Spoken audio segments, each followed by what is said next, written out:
Apple's Worldwide Developer Conference, we're going to be watching that on Monday when it starts. Investors wondering if it will drive up the stock, which has fallen nearly 10% since the first week of April, and Apple share is actually down right now as well. My next guest met this week with Apple Chief Financial Officer Peter Oppenheimer. Shaw Wu is the Senior Technology Analyst with Sterne Agee. Shaw, great to have you back in the loop. So you met with Peter Oppenheimer and some of his other senior executives. What was the big takeaway? You know, the big focus at this meeting was just around carrier subsidies. Investors have been concerned that that could be under pressure. And then from our impression, it seems like those concerns are overdone. And the reason is that the iPhone remains the most compelling value, for a carrier in terms of attracting new users. And also in terms of, it also has a propensity in terms of folks, going to more pricier plans, family plans. Mm-hmm. So it remains very profitable. So we think that's it's a concern that's overdone. So it's not there's no real belief that there's going to be a cut in those subsidies and those carrier subsidies. That's correct. So that was a really, frankly, that was a big focus in the meeting. Okay, and I'm looking here. You have a buy rating on Apple, of course, a $780 price target, and I know subsidies, as you mentioned, a big concern for some of your investors. But you also talked about other subjects, right? You talked about the enterprise market, iCloud, Samsung as well.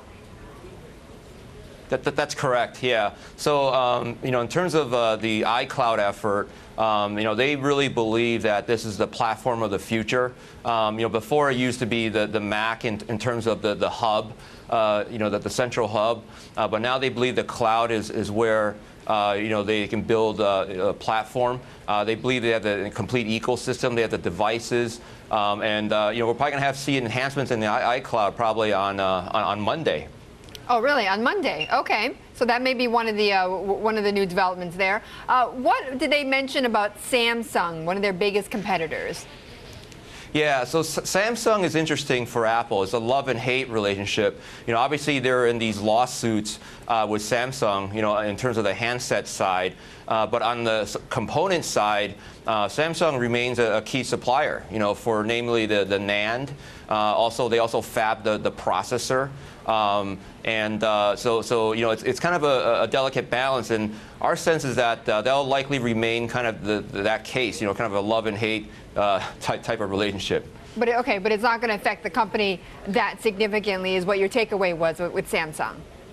That's correct. Okay. It's interesting, right? Because they kind of need each other, also at the same time.